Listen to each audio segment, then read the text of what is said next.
على أمور الدنيا والدين وصلى الله وسلم وبارك على نبينا محمد وعلى آله وصحبه وسلم تسليما كثيرا أما بعد.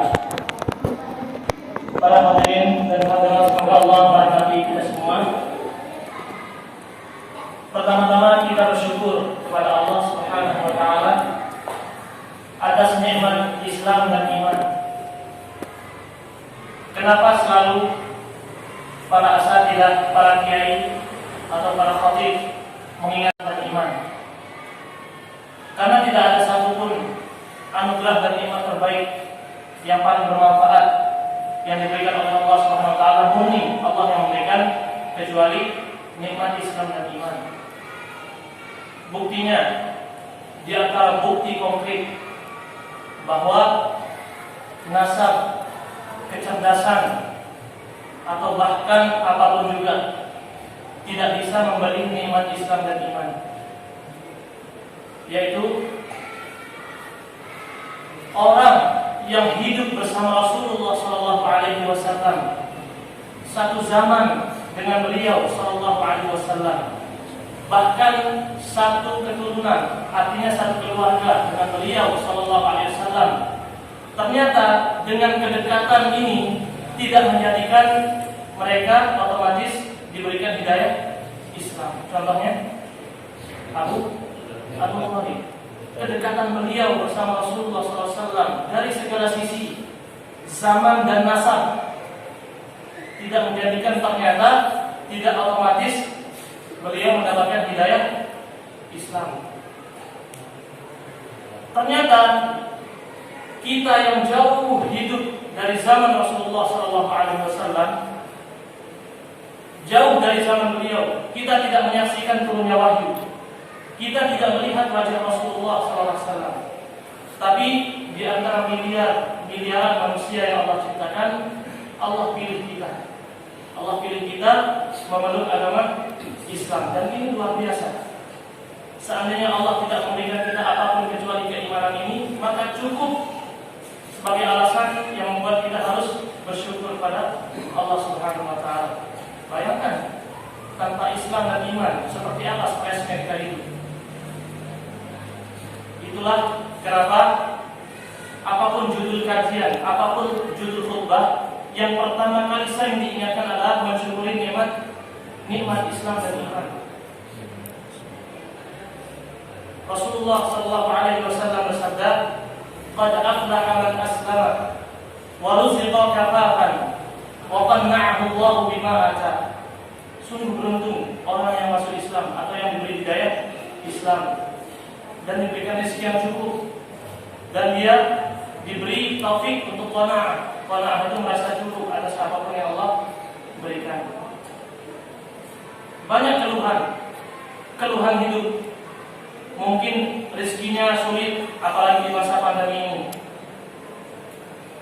Kemudian sekolah banyak yang tutup, banyak keluhan-keluhan, kesulitan-kesulitan, hutang numpuk, pekerjaan sepi, dan lain-lain.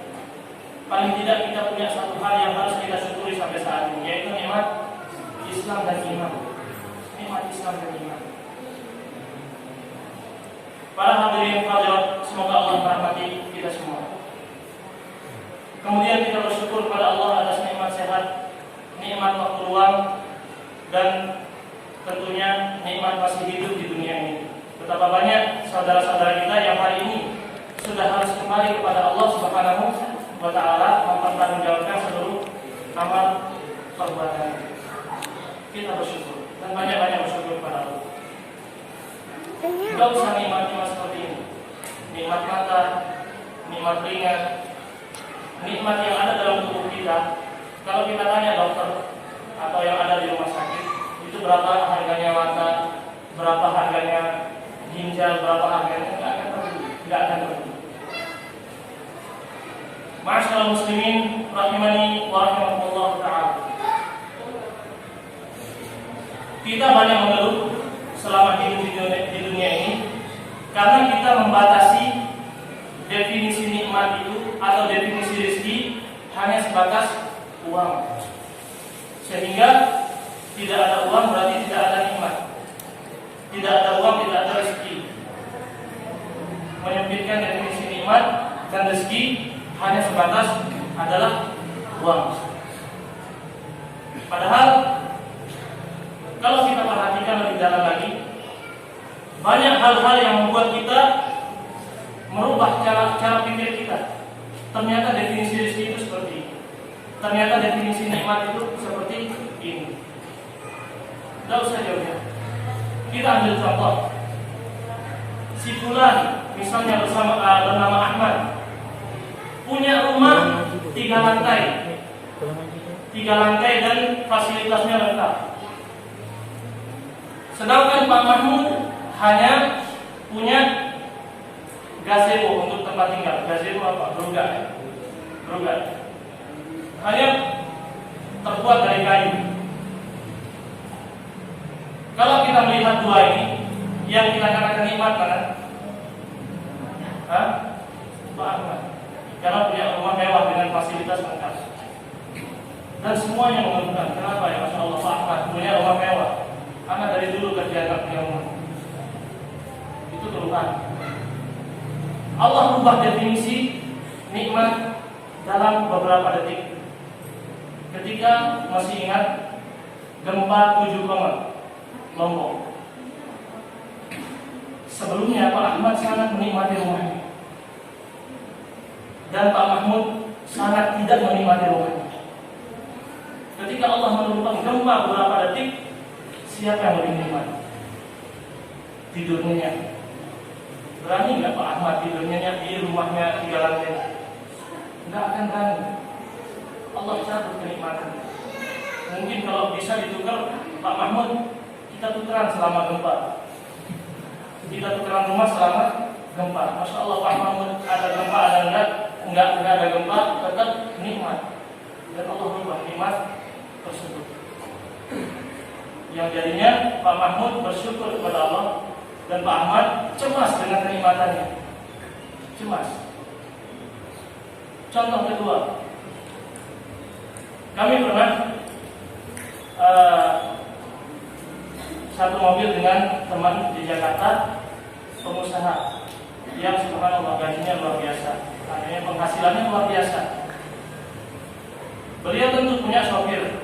Ketika kami mampir di restoran, mereka pesan makanan. Satunya semua jenis makanan ada dalam satu piring, masya Allah lengkap seafood. Satunya lagi hanya sayur dan 1 tempe. Itu pun tempe mentah. Saya ingat anak. Bos itu tanya, Ustaz, kira-kira mana makanan saya dan mana makanan sopir saya?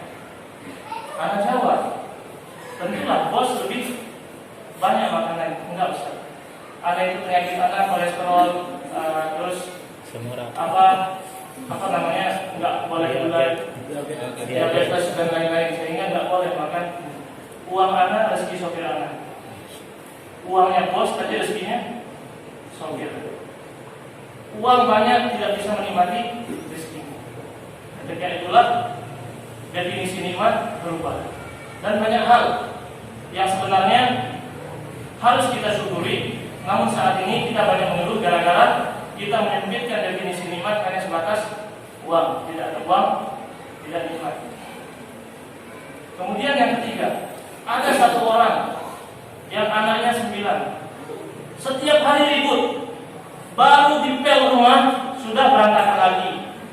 Baru nyuci piring sudah pecah lagi.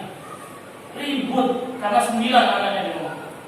Dan dia anggap ini keluhan. Subhanallah, ini ujian apa dari Allah Subhanahu wa ta'ala. Kenapa setiap hari saya pusing mikirin piring pecah, kemudian berantakan rumah?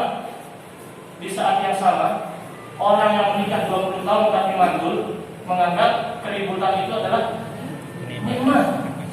Mereka yang mandul 20 tahunan menikah enggak punya anak, berharap keributan yang ada.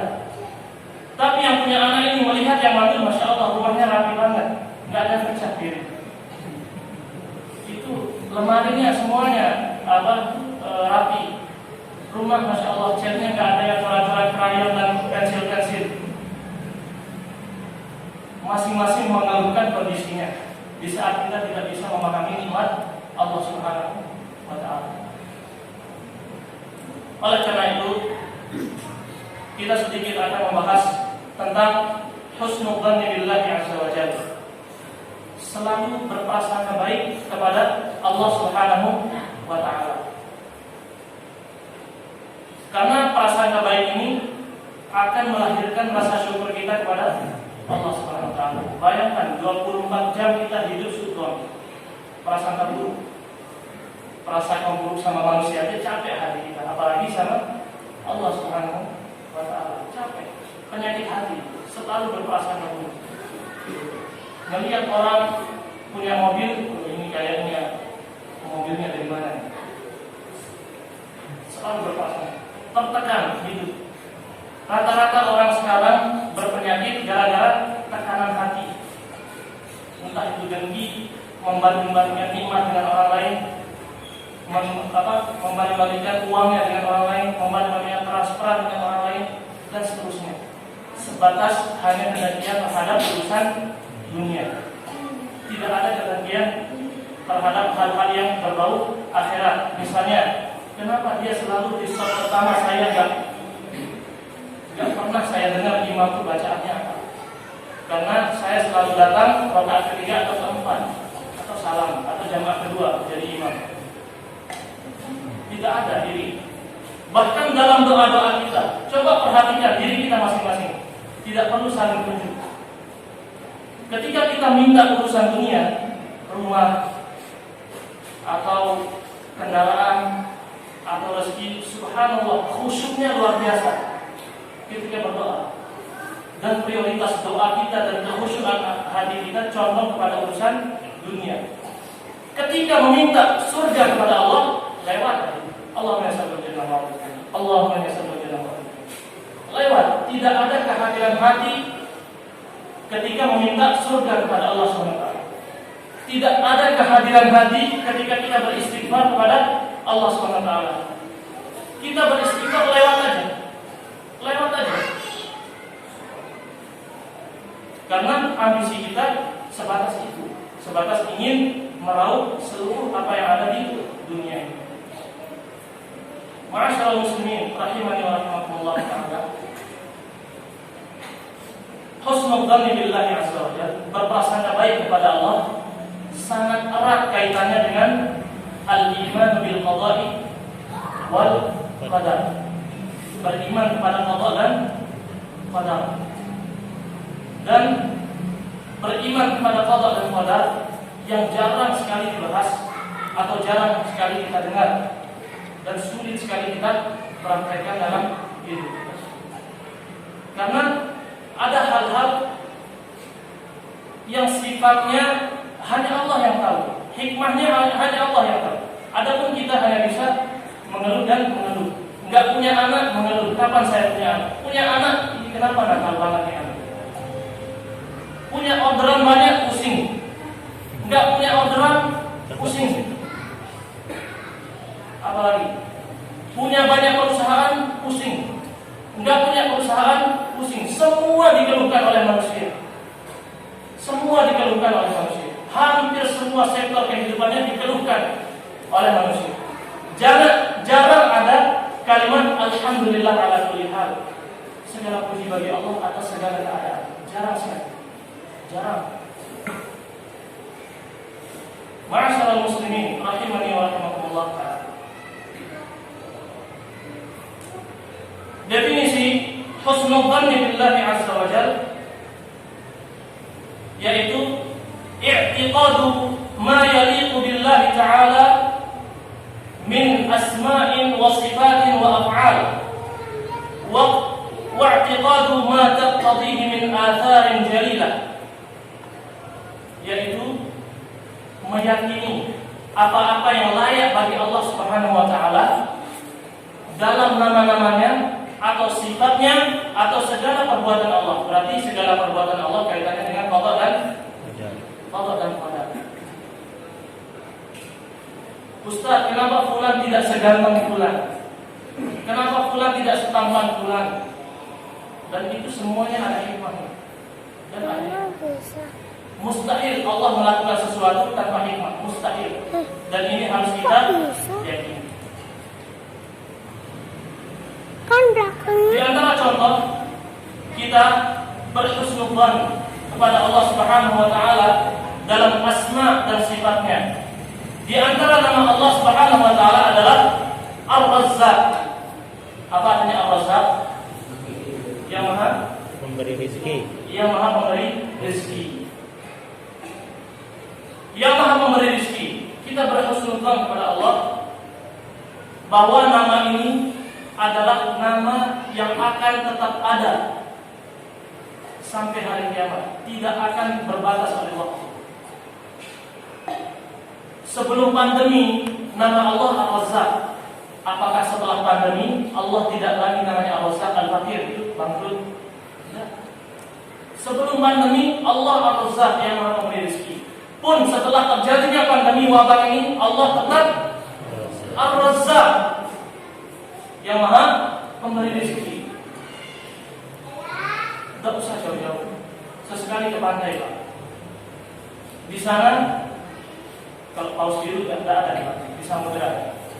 Paus biru yang ukurannya segede masjid ini mungkin, itu sekali makan memakan 40 juta ekor krill atau setara dengan 3,6 ton krill. Krill itu udang kecil, sejenis udang. Paus biru sekali makan, ingat sekali makan, Pak, 3,6 ton krill atau setara dengan 40 juta ekor krill. Krill itu sejenis udang. Siapa yang memberi makan? Allah Subhanahu wa taala. Gajah Afrika yang jantan sekali makan 350 kg. Sekali makan 350 kg. Siapa yang memberi makan? Di masa pandemi ini siapa yang memberi makan? Di masa pandemi Allah Subhanahu wa taala. Allah Ar-Razzaq sebelum pandemi, pun Allah Ar-Razzaq setelah adanya pandemi. Kalaupun terjadi kekacauan di dunia ini, Allah akan tetap menjadi Ar-Razzaq. Tidak akan berubah menjadi Al-Fakir, tidak akan, mustahil. Mustahil.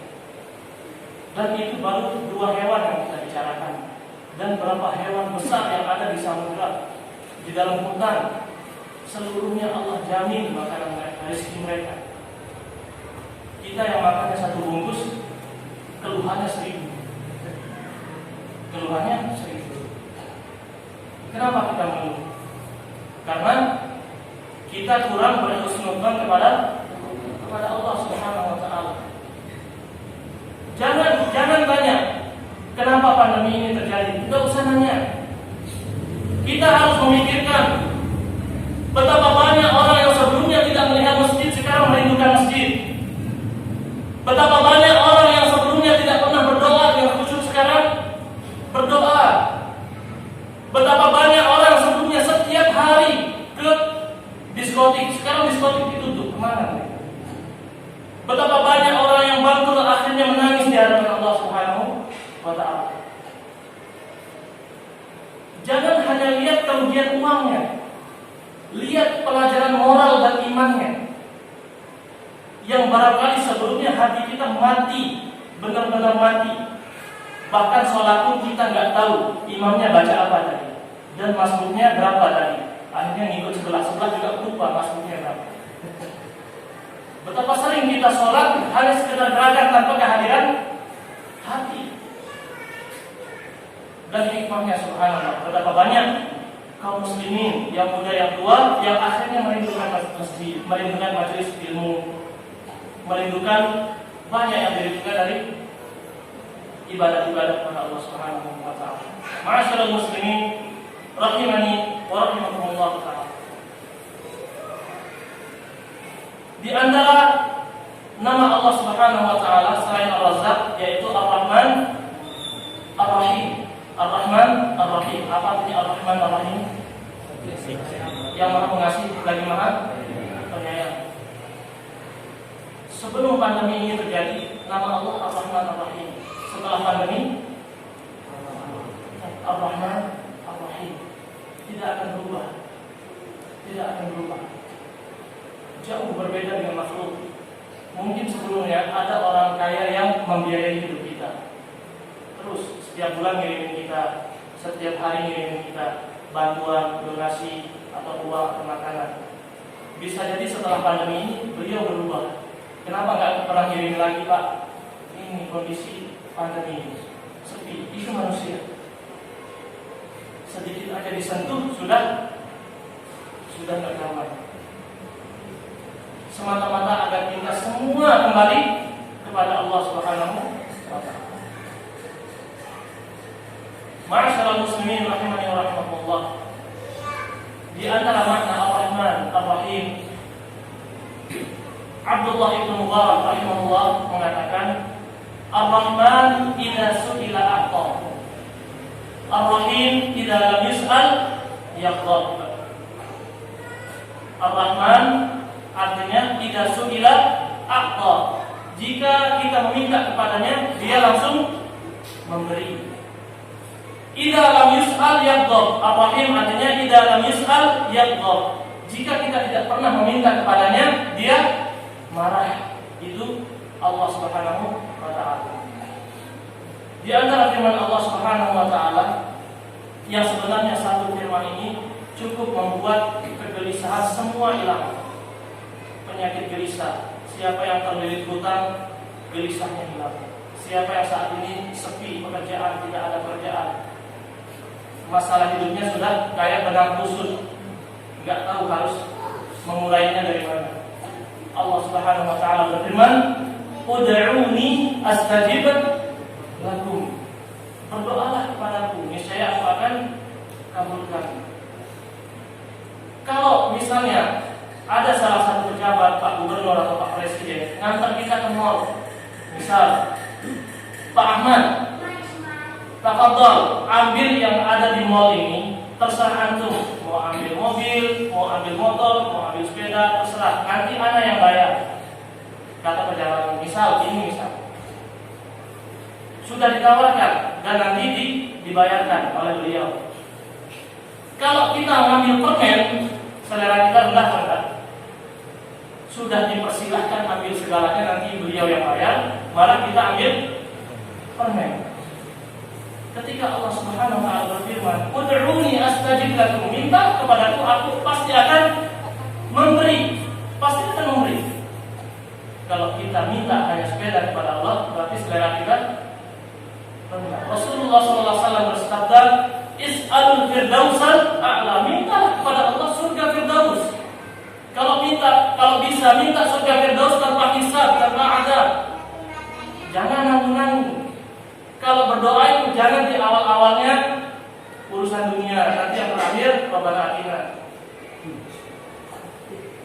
Misalnya doanya 1 jam. Yang pertama-tama itu dunia, jodoh, rumah, kemudian motor, sepeda. Nanti udah capek angkat tangan, udah sisa-sisa doanya, baru Allahumma inni as'alukal jannah. Itu pun kekhusyuan kita udah rusak. Karena waktu sudah lama berdoa, sudah lemas, sudah ini kekhusyuan kita sudah habis meminta dunia. Nanti sisanya nanti Allah masih lewat aja. Berarti selera kita ada rendah. Kalau bisa setiap kali kita minta surga firdaus tanpa hisab, tanpa adab, minta seluruh keluarga kita dimasukkan ke dalam surga. Minta agar kita menjadi orang bermanfaat untuk Islam dan kaum muslimin.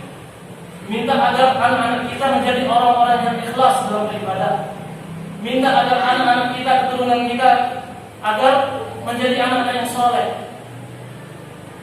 Nabi Ibrahim alaihissalam berdoa, Rabbi habli minas sholihin. Nabi Ibrahim gak minta rumah. Rabbi habli minas sholihin. Nabi Zakaria berdoa, Rabbi habli min ladunka dzurriyyatan thayyibah. Ya Allah, karuniakanlah kepadaku keturunan yang baik. Kalau kita berhusnudzon kepada Allah, Allah pasti ngasih kita maka jangan minta yang rendah-rendah. Jangan minta sesuatu yang besok sudah habis. Jangan minta sesuatu yang besok akan rusak. Mintalah sesuatu yang kekal selama-lamanya, tidak termakan oleh waktu, yaitu surga Firdaus tanpa hisab, tanpa azab. Allah sudah mengatakan, "Ud'uni astajib lakum." Kurang jujur apa Allah?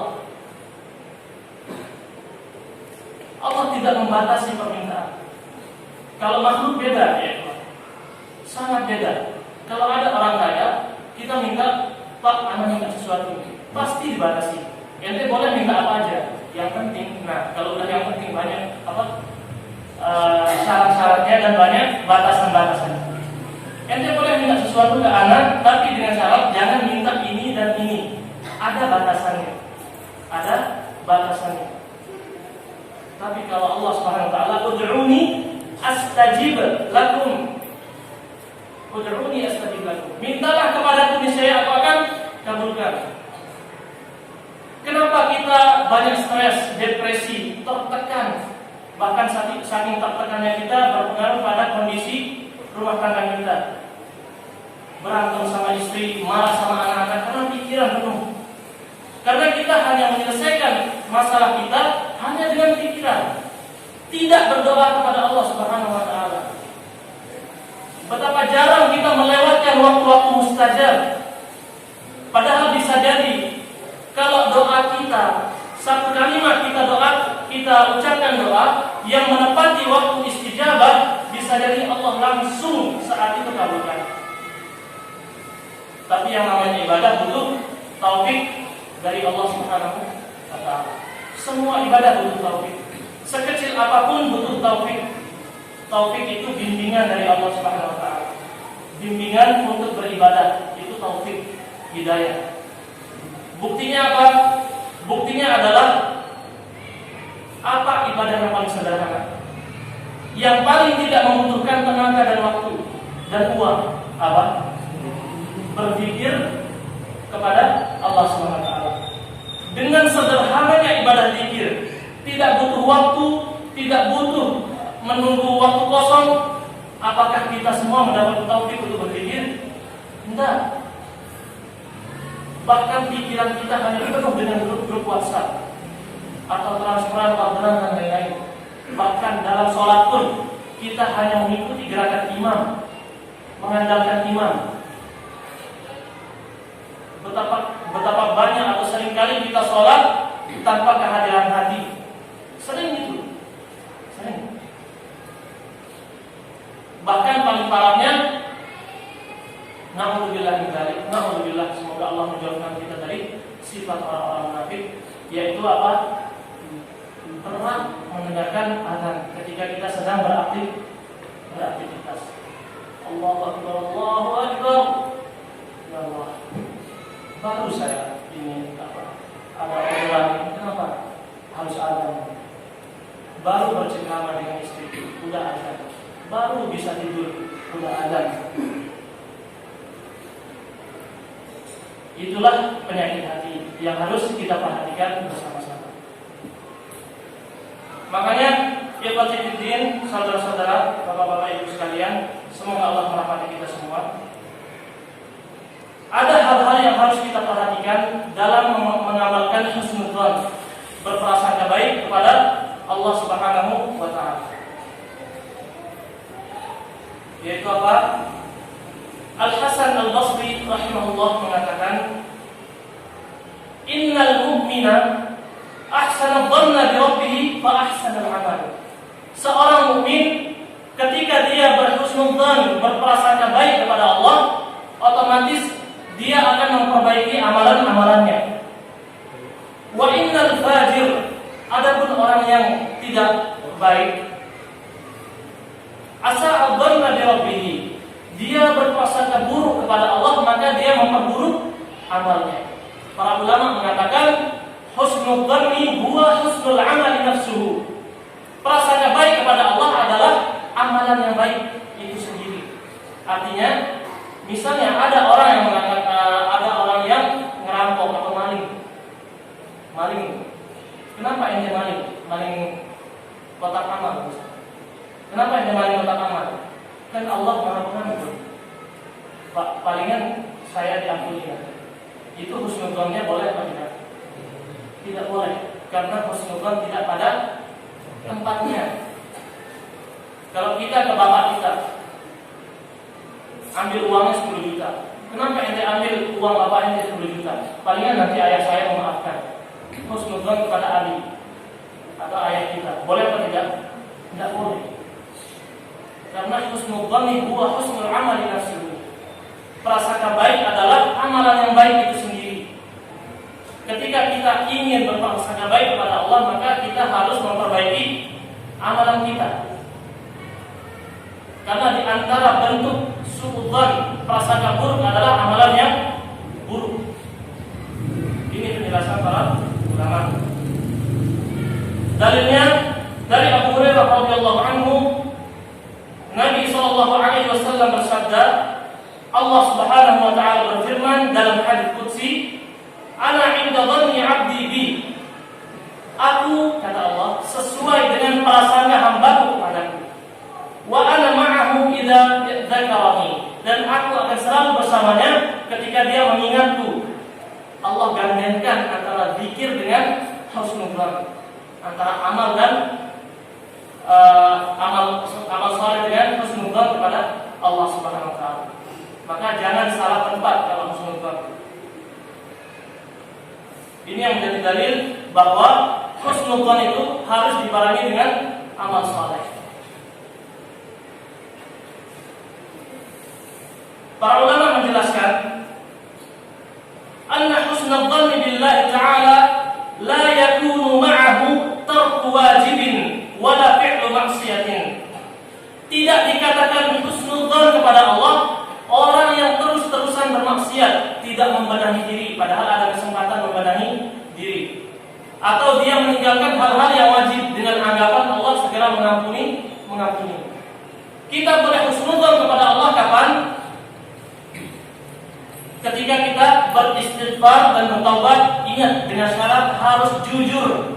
Taubat dan istighfar kita harus jujur kepada Allah Subhanahu wa ta'ala. Ini yang perlu kita perhatikan. Abu Abbas Al-Qurtubi rahimahullah mengatakan, di antara makna husnudzan kepada Allah Subhanahu wa taala, dhannul ijabati 'inda du'a. Meyakini bahwa Allah akan mengabulkan doa kita ketika kita berdoa. Jangan berdoa sambil tidak yakin. Ya Allah, kayaknya saya terlalu kotor yang berdoa. Saya tidak yakin dengan doa sendiri. Tidak boleh. Rasulullah SAW bersabda, "Ud'ullaha wa antum muqinuna bil ijabah." Berdoalah kepada Allah dalam kondisi hatimu yakin pasti dikabulkan. Makanya jangan kemana-mana pikirannya kalau lagi berdoa kepada Allah. Fokus ke masalah kita.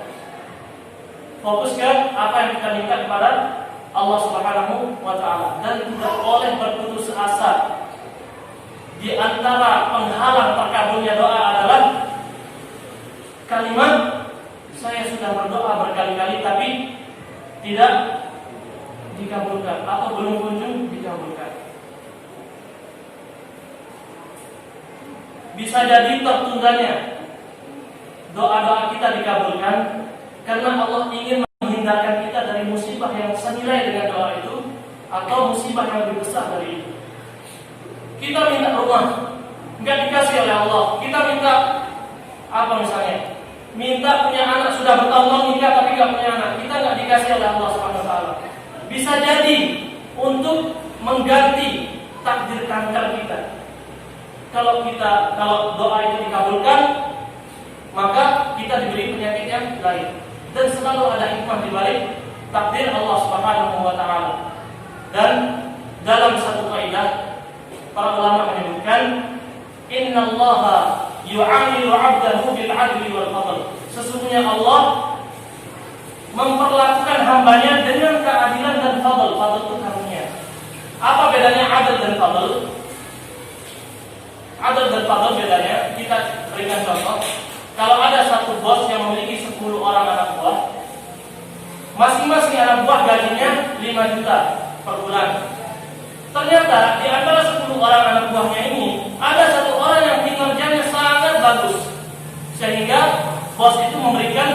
orang ini 10 juta. Nah, 5 juta itu namanya keadilan. Semua dikasih keadilan. Yang 10 juta itu fadl, karunia, tambahan. Makanya tidak ada istilah Allahumma inni as'aluka min 'adlik. Ya Allah, aku memohon keadilan-Mu. Tidak ada. Karena kita semua sudah mendapatkan keadilan oleh Allah SWT. Yang kita minta Allahumma inni as'aluka min fadlika. Ya Allah, aku memohon kepadamu karuniamu. Karuniamu. Bahkan di saat kita memiliki penyakit yang bertahun-tahun tidak sembuh, apakah berarti Allah zalim kepada kita? Tidak juga. Bisa jadi dengan penyakit itu Allah menggugurkan semua dosa-dosa kita. Dan pada saat pertama kali kita diletakkan di dalam kubur, tidak ada dosa yang perlu kita tanggung jawabkan lagi kepada Allah SWT. Sudah dihabiskan dengan penyakit di dunia, terus ujian-ujian, cobaan. Pada intinya tidak boleh seorang muslim bersudzon atau berprasangka buruk kepada Allah Subhanahu wa taala.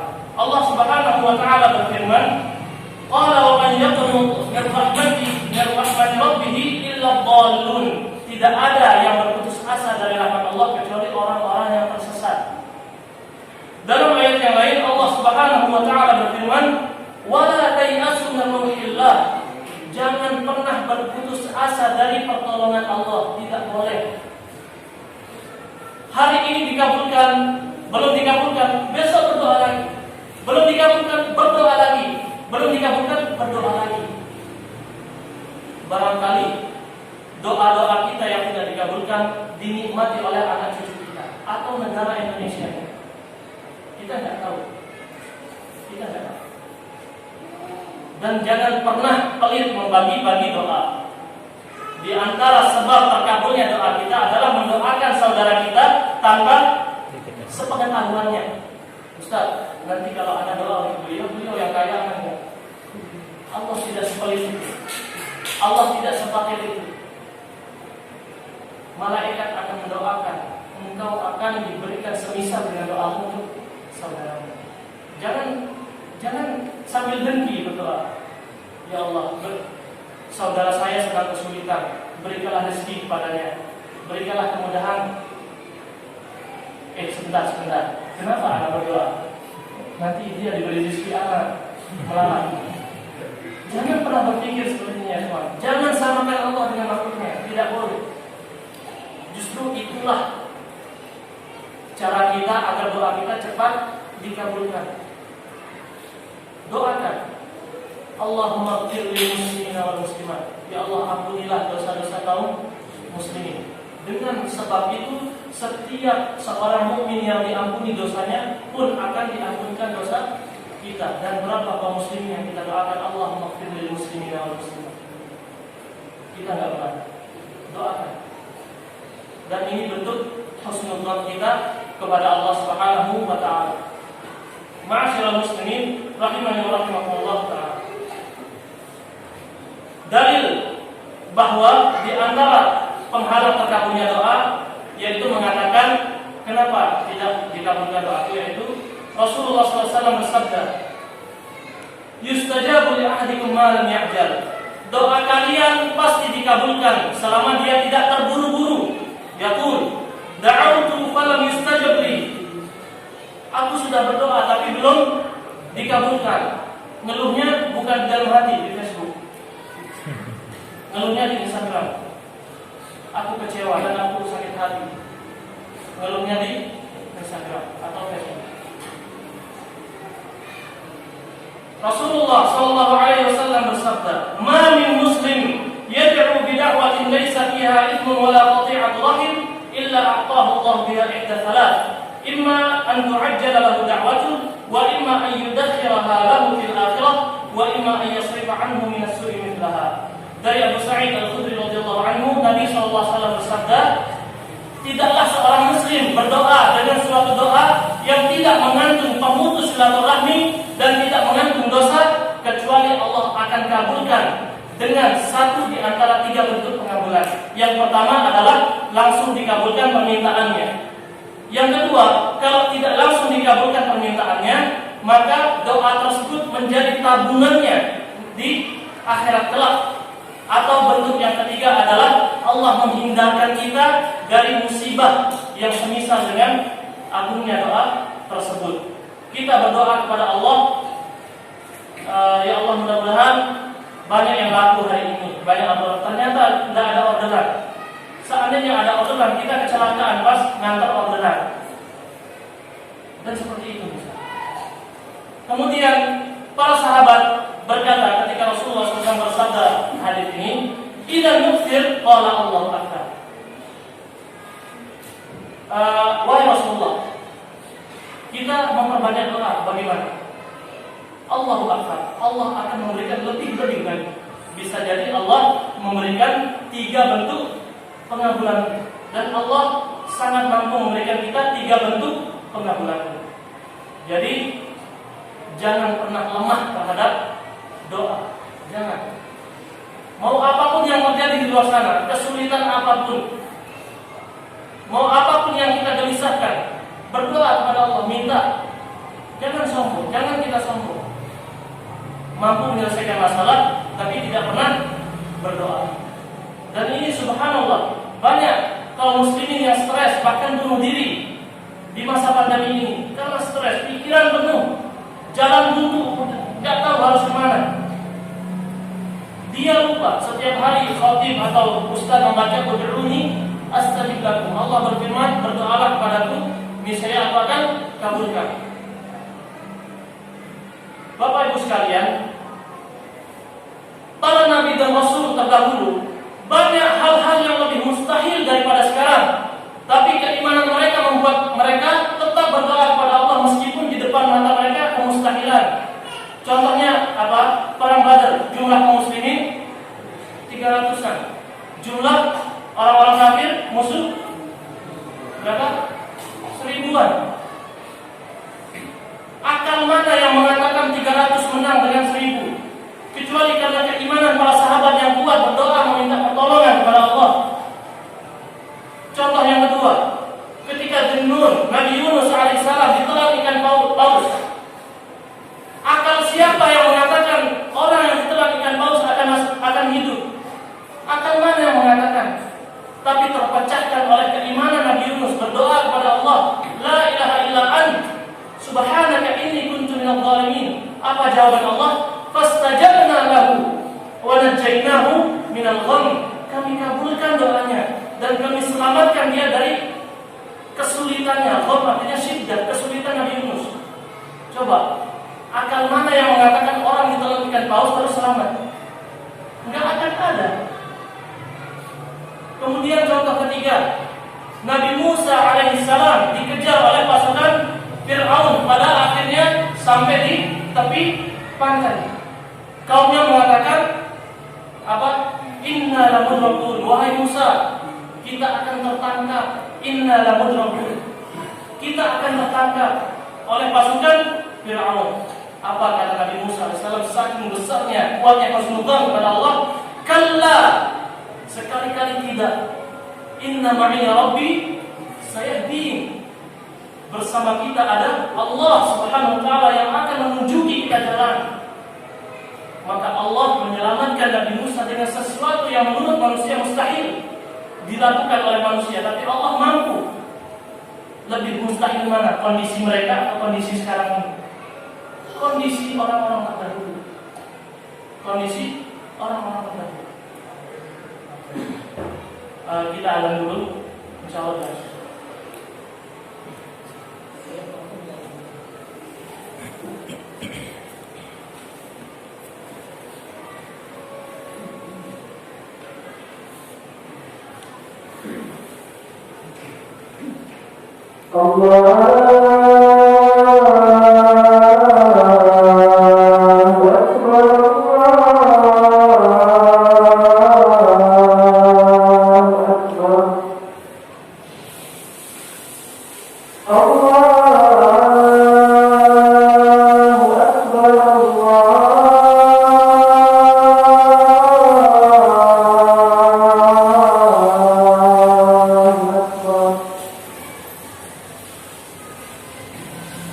أشهد أن لا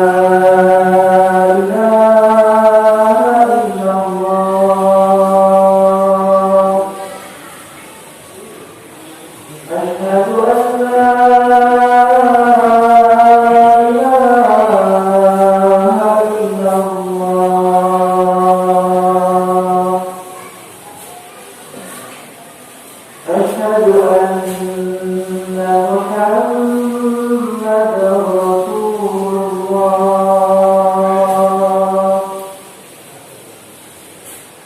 أشهد أن محمدا رسول الله حي على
Pemerintah sama kita jadi ada teknologi bersedia dari kamu juga jadi sebenarnya utamanya yang bertanya.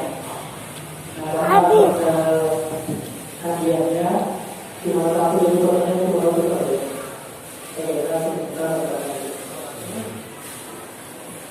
Hadirin dan hadirat, semoga Allah merahmati kita semua. Pada intinya kita harus berhusnuzon kepada Allah Subhanahu wa taala dengan tetap melakukan amal-amal saleh, dan kita tidak boleh melakukan husnuzon dalam hal-hal yang berbau maksiat. Kita bermaksiat husnuzon, kita maling husnuzon, merampok orang husnuzon, tidak boleh. Husnuzon dinamakan husnuzon ketika seseorang benar-benar menempuh sebab-sebab kebaikan seperti beramal saleh dan membuat Allah ridha kepadanya. Fa husnul dhanni nama yakunu ma'an iqadi asbabin najah. Harus dilakukan, yaitu dengan menempuh sebab-sebab keselamatan di dunia dan akhirat. Ini yang dinamakan husnul dhann kepada Allah Subhanahu wa taala. Adapun ketika seseorang bermaksiat dan tidak ingin membenahi diri atas dasar husnudzan Allah mengampuninya, ini tidak boleh dilakukan. Itu namanya sudzan billah azza wa jalla. Kemudian yang terakhir, Abdullah bin Mas'ud radhiyallahu anhu mengatakan, khairu ma ulqiya fil qalbi al-yaqin. Sebaik-baik yang tertanam dalam hati adalah al-yaqin, keyakinan akan keesaan Allah, keyakinan akan kekuasaan Allah, dan seterusnya. Dan ini harus kita tanamkan pada diri kita dan keluarga-keluarga kita, anak keturunan kita. Jangan sampai dalam rumah tangga itu semuanya pesimis, tidak yakin terhadap kemahaesaan Allah, tidak yakin terhadap kekuasaan Allah Subhanahu wa taala. Dan yang bertanggung jawab mengajarkan anak dan istri kita adalah kita sebagai kepala keluarga atau kita yang tahu ilmunya, harus mengajarkan keluarga kita. Dan semoga yang sedikit ini bermanfaat. Semoga Allah memberikan kita taufik untuk senantiasa berprasangka baik kepadanya, untuk senantiasa beribadah dan istiqomah di atas Islam dan iman sampai kita meninggal dunia. Wa akhiru da'wana alhamdulillahi rabbil alamin. Subhanakallahumma wa bihamdika asyhadu an la ilaha illa anta astaghfiruka wa atubu ilaik.